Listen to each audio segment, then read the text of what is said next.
The question my party is asking now is whether I am best placed to lead us into the next general election.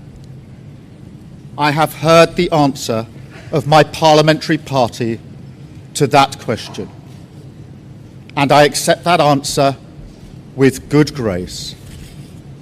Every decision I've taken has been about putting the country I love first.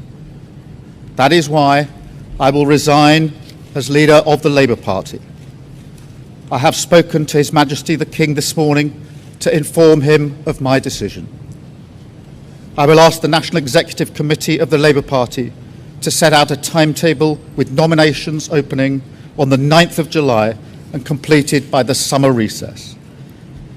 In the case of a contest, this will ensure a new leader is in place before Parliament returns in September.